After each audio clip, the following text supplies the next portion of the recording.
नमस्कार, मैं विनय प्रताप सिंह और आप देख रहे हैं नेशन स्टेशन देश का गौरव। आपको मालूम ही है कि हमारा चैनल बात करता है समाज के शोषित लोगों के लिए, समाज के पीड़ित वर्ग के लिए। इसी कड़ी में आज हम बात करने जा रहे हैं समाज के लिए कार्य करने वाले एक ऐसे नेता से जो कि जनता के साथ साथी बन के क्षेत्र में कार्य करता है। जी हाँ, भारतीय जनता पार्टी के कृषि राज्य मंत्री लाखन सिंह राजपूत जी से रूबरू कराएंगे, उनसे फटाफट के अंदाज में कुछ सवाल और जवाब करेंगे। सबसे पहले मंत्री जी, स्वागत है आपका नेशन स्टेशन में। मेरा पहला सवाल आपसे यह होगा, कृषि विभाग जनता के लिए क्या विशेष कार्य कर रहा है? चूँकि पिछले दिनों बाढ़ से भी पीड़ित हुआ आपका क्षेत्र, बाढ़ पीड़ित रहा, तो ऐसे में किसानों के लिए क्या खास कार्य किया? देखिए, मैं समझता हूँ कि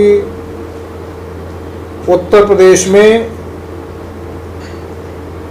जो पानी बाढ़ का आया है जी, वो मध्य प्रदेश और राजस्थान से छोड़ा गया है और 22 लाख क्यूसेक पानी छोड़ने पर चंबल और यमुना में भारी बाढ़ आई है। और मैं योगी आदित्यनाथ माननीय मुख्यमंत्री जी का धन्यवाद करना चाहूँगा कि जिस प्रकार से बाढ़ की सूचना मिली तो माननीय जल शक्ति मंत्री का हवाई सर्वे हुआ और इसके बाद माननीय मुख्यमंत्री जी ने स्वयं हवाई सर्वे करके और उन जनपदों में जाके वहाँ पर अधिकारियों के साथ बैठक करके उनकी समस्या का निदान करने का काम किया है। इतना 22 लाख क्यूसेक पानी छोड़ने के बाद भी आज किसी जनपद में ये सूचना नहीं है कि कहीं जनहानि या पशुहानि हुई हो। ये भगवान की कृपा और प्रबंधन का, सरकार के प्रबंधन का ये परिणाम है कि कहीं भी जनहानि और पशुहानि नहीं हुई है। वहाँ पर बाढ़ पीड़ितों को, किसानों को, जिनकी भूमि जलमग्न हो गई है, फसल नष्ट हो गई है, प्रधानमंत्री फसल बीमा की योजना के अंतर्गत उनको लाभान्वित करने का काम भारत सरकार और उत्तर प्रदेश सरकार करेगी। किसी भी किसान को परेशान होने की आवश्यकता नहीं रहेगी। दूसरा, जिनके मकान ध्वस्त हुए हैं उनको माननीय मुख्यमंत्री जी ने मुख्यमंत्री आवास योजना के अंतर्गत आवास देने का भी घोषित किया है। और किसानों के हित में सबसे महत्वपूर्ण काम जो किया है, किसानों की आमदनी को दोगुना करने का जो हमारे संकल्प भारतीय जनता पार्टी के संकल्प पत्र में था, उस संकल्प पत्र को अक्षरशः पूरा करने का काम माननीय योगी सरकार और माननीय प्रधानमंत्री जी की केंद्रीय सरकार ने करने का काम किया है। आज 2 करोड़ 38 लाख पूरे उत्तर प्रदेश में किसानों को चयनित किया गया है जी।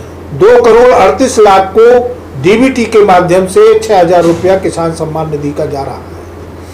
इसके बाद बुंदेलखंड में देखेंगे आप तो बुंदेलखंड में सब्सिडी अधिक दे रहे हैं किसानों को। वहाँ पर जल शक्ति मिशन के अंतर्गत पेयजल की व्यवस्था करने के लिए वहाँ पर यमुना नदी में बांध बना के खटान पेयजल योजना और अमलीकौर पेयजल योजना के अंतर्गत बांदा डिस्ट्रिक्ट में माननीय मुख्यमंत्री जी ने उद्घाटन किया है। बुंदेलखंड में पूरे बुंदेलखंड को सिंचित करने और पेयजल की व्यवस्था के लिए बहुत बड़ी व्यवस्था की गई है, जिसमें प्रत्येक ग्राम पंचायत में एक ओवरहेड टैंक बना के हर घर नल, हर घर जल देने का काम माननीय योगी मुख्यमंत्री आदित्यनाथ के कार्यकाल में हो रहा है। बुंदेलखंड आबाद हो रहा है। आज किसानों का पलायन वहाँ से रुका हुआ है, किसान आबाद हो रहा है। और वहाँ पर हम बीजों पर सब्सिडी दे रहे हैं। सामान्य जनपदों में 50% दे रहे हैं, वहाँ पर 80% सब्सिडी दे रहे हैं। कृषि यंत्रों पर बुंदेलखंड में या पूरे उत्तर प्रदेश को सब्सिडी देने का काम कर रहे हैं। पूरे उत्तर प्रदेश में किसानों को विकसित करने के लिए माननीय प्रधानमंत्री जी ने फार्मर प्रोड्यूसर ऑर्गेनाइजेशन को गठन करने का निर्देश दिया है। हमारे पूरे उत्तर प्रदेश में 576 फार्मर प्रोड्यूसर ऑर्गेनाइजेशन गठित हैं। 303 का और लक्ष्य रखा गया है। फार्मर प्रोड्यूसर ऑर्गेनाइजेशन को गठित करके किसानों के उत्पादन को बढ़ाने का काम उत्तर प्रदेश सरकार कर रही है। किसानों के लिए महिला किसानों के लिए फार्मर प्रोड्यूसर ऑर्गेनाइजेशन के माध्यम से उनको भी आत्मनिर्भर बनाने का काम किया जा रहा है। राष्ट्रीय आजीविका मिशन के अंतर्गत जो समूह हमारे चल रहे हैं उन समूहों के महिलाओं में से फार्मर प्रोड्यूसर ऑर्गेनाइजेशन गठित करके महिला किसानों को भी प्राथमिकता दे रहे हैं। उर्वरक का आप पूरे देखेंगे, पूरे उत्तर प्रदेश में अभी तक उर्वरक किसान को सुनिश्चितता के साथ उपलब्ध कराने का काम किया गया है। जो DAP 2400 रुपये में मिलती थी, आज माननीय प्रधानमंत्री जी ने प्रत्येक किसान को 1200 रुपये में देने का निर्णय लिया है और किसानों के मध्य तक पहुंच भी रही है। इस प्रकार किसानों के विकास के लिए जितना काम किया है, गन्ना किसानों का आप देखेंगे, गन्ना किसानों का सर्वाधिक जो 2017 से 21 तक भुगतान किया गया है वो पिछली सरकार की 10 साल की 4.5 साल बराबर है और 1,40,000 करोड़ रुपए का गन्ने का सर्वाधिक भुगतान किया है। मैं माननीय योगी आदित्यनाथ मुख्यमंत्री जी को और गन्ना मंत्री सुरेश राणा जी को भी बहुत बहुत बधाई देता हूं कि किसानों की चिंता करते हुए उन्होंने जो बंद चीनी मिल थे उनको भी संचालित करने का काम किया है और आज चीनी का उत्पादन इतना बढ़ गया है कि हमको निर्यात करने की आवश्यकता पड़ रही है, निर्यात भी हो रही है। किसी भी प्रकार से कोई किसान परेशान नहीं रहेगा। रासायनिक खेती से जैविक खेती का तकनीकी प्रशिक्षण दिया जा रहा है।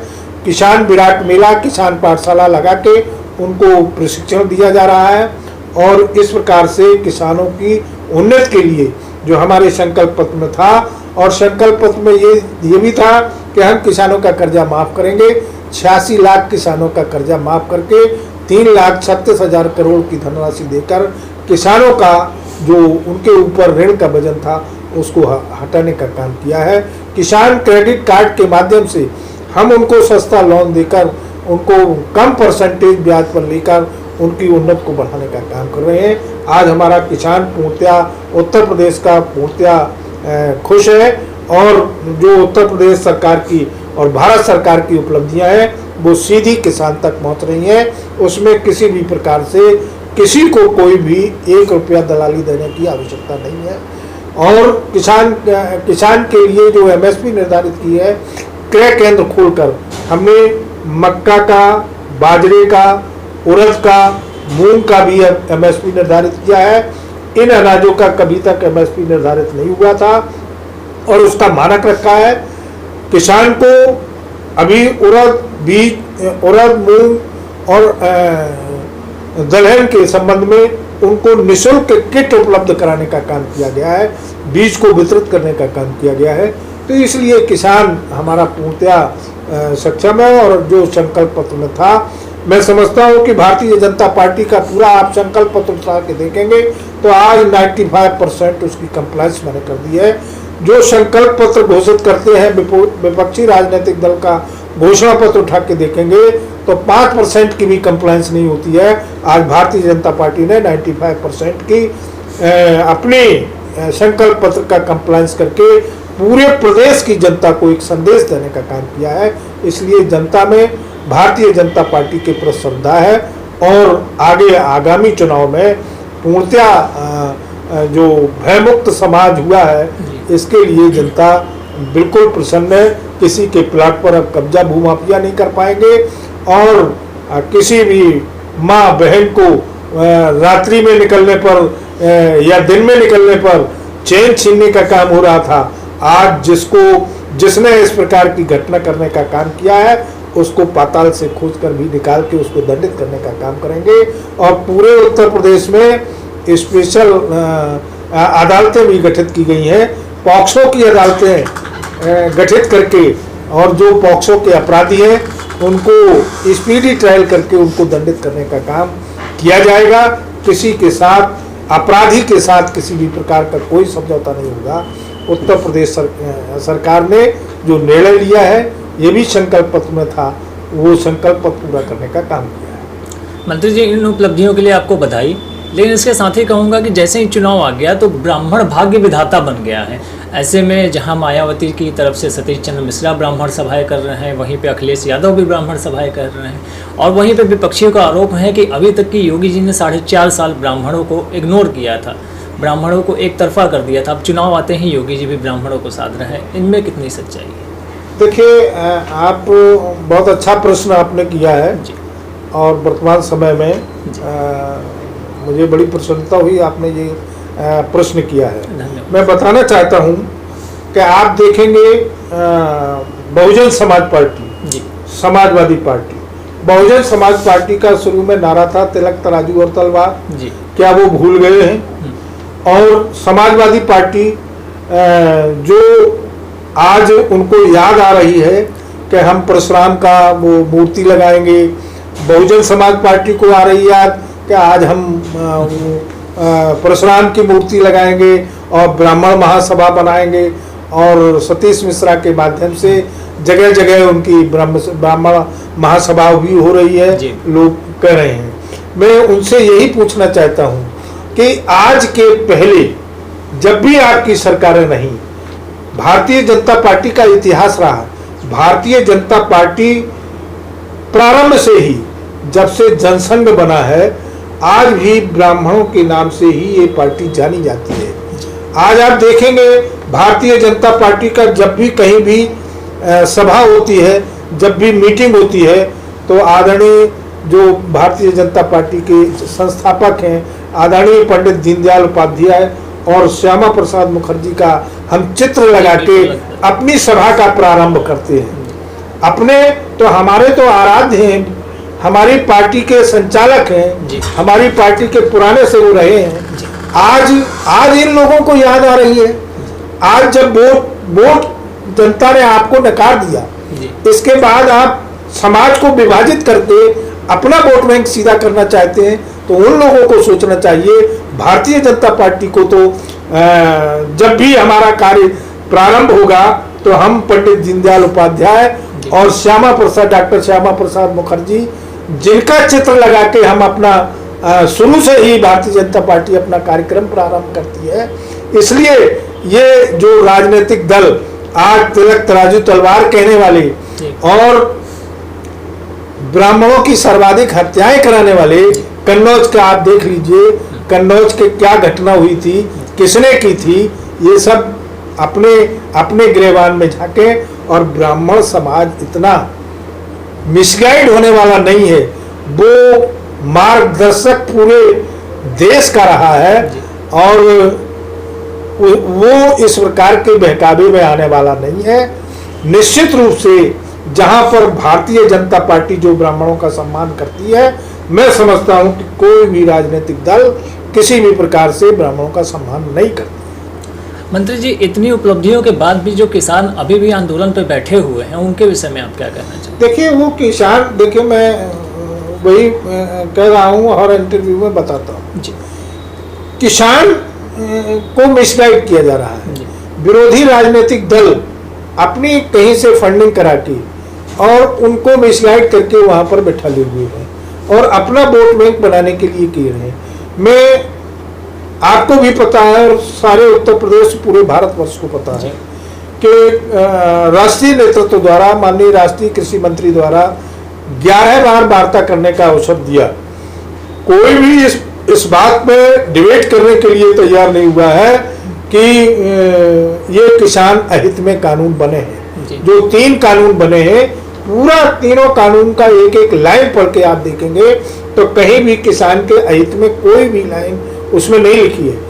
एसेंशियल कमोडिटी एक्ट का प्रतिबंध खत्म किया है, कहीं भी किसान अपने उत्पादन को बेचने के लिए स्वतंत्र किया है। उसको कॉन्ट्रैक्ट फार्मिंग के रूप में मिसगाइड किया जा रहा है कि कॉन्ट्रैक्ट फार्मिंग होगी तो उसकी जमीन चली जाएगी। कहीं भी उस एक्ट में कोई भी इस प्रकार का प्रोविजन दिखाने को तैयार नहीं हुआ, कहीं उसमें है नहीं। तो ये तीनों कानून किसान के हित में बने हुए हैं। ये लोग, विरोधी राजनीतिक दल, किसानों के हित में काम नहीं कर रहे हैं और धरातल पर उनको धरातल की कोई जानकारी नहीं है। इस कारण से इस प्रकार से जो किसानों को मिसगाइड करके इस प्रकार का काम कर रहे हैं, वो कतई किसानों के हित में नहीं है। किसानों के हित में भारतीय जनता पार्टी, मोदी सरकार और योगी सरकार दोनों काम कर रहे हैं। किसानों तक सारी उपलब्धियां पहुंचाने का काम कर रहे हैं। दलालों का काम खत्म हो रहा है, इसलिए इनको अकुलाहट है कि हमारा दलाली का काम खत्म हो रहा है। लोगों की राजनीतिक दुकानें बंद हो रही हैं, इस कारण से अकुलाहट है, अन्यथा और कोई कारण नहीं। मंत्री जी, अपराध और अपराधी जो कि भाजपा द्वारा भी और योगी जी के द्वारा भी कहा जाता है कि उसको टोटल खात्मा कर देंगे, लेकिन विपक्षी आरोप लगा रहे हैं कि अपराध बढ़े हैं। इस पर आपका क्या कहना है? देखिए, आंकड़े उठा के आप देखेंगे, 2017 से पहले के आंकड़े देखिए और 2017 के बाद के आंकड़े देखिए, हर दृष्टिकोण से डकैती में हिरास हुआ है, अपराधों में, दहेज हत्याओं में हिरास हुआ है, हत्याओं में, और जो महिलाओं के साथ अत्याचार होते थे उसमें हिरास हुआ है। हमने कंट्रोल करने का काम किया है और एक रोमियो स्क्वाड गठित करके महिलाओं के अपराध को कम करने का काम किया है। पॉक्सो में कड़ा कानून बना के किया है और इस प्रकार के 20 बड़े निर्णय उत्तर प्रदेश सरकार ने जो पिछली 4 वर्ष में लिए हैं, उसमें ये भी है कि कोई अपराधी को जैसे पहले बिना वारंट के गिरफ्तार नहीं कर सकते थे, उसकी सर्चिंग नहीं कर सकते थे, आज अपराधी है और उसकी क्रिमिनल हिस्ट्री है और उसको वो किसी अपराध में वांटेड है तो उसको बिना वारंट के भी गिरफ्तार किए जाने का निर्देश भी किया है। इस प्रकार से सारे अपराध को कंट्रोल करने का काम, अपराधियों को सजा दिलाने का काम और भूमाफियाओं का जो अवैध तरीके से कब्जे किए गए थे उन पर बुलडोजर चलाकर उनको जमींदोज किया गया है और उन पर गरीबों की जो जमीन गई थी उनको कब्जा दिलाने का भी काम किया गया है।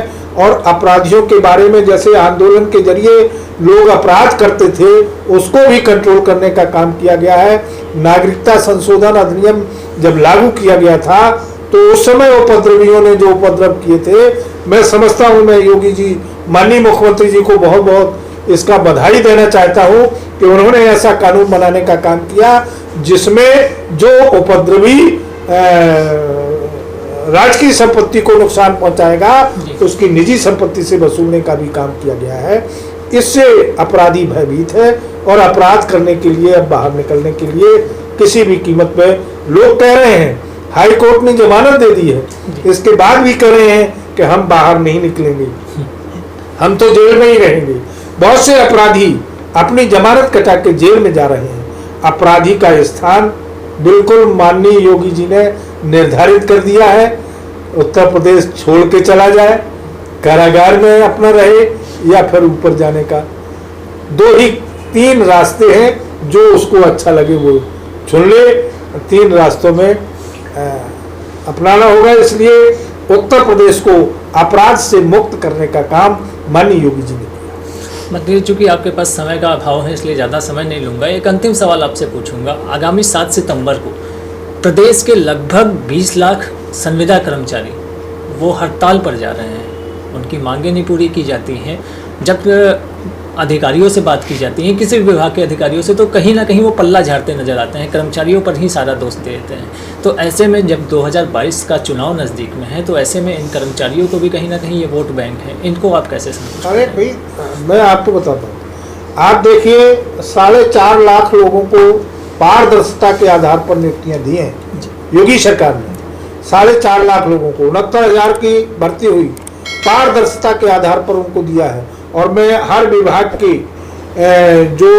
हर विभाग में जो वैकेंसी थी, जिन लोगों ने आवेदन किया और मेरिट पर सिलेक्शन हुआ है, माध्यमिक शिक्षा परिषद की ओर से, चाहे बेसिक शिक्षा रहा हो या अन्य कोई जल शक्ति विभाग रहा हो, उनको इस पारदर्शिता के आधार पर नियुक्ति करके 4.5 लाख लोगों को नौकरी देने का काम और उनको नियुक्ति पत्र देने का काम योगी सरकार ने किया है। प्रत्येक जनपद में गए हैं और जो आंदोलन कर रहे हैं, मैं अभी जो कल हमारा कल अनुपूरक बजट आया है, अनुपूरक बजट में जैसे आशा वर्कर हैं उनको मानदेय बढ़ाने का काम किया है, वो पीआरडी है उनको मानदेय बढ़ाने का काम किया है, होमगार्ड है उनको मानदेय बढ़ाने का काम किया है, जो हमारे मानदेय स्तर पर थे लोग उनको भी मानदेय बढ़ाने का काम किया है।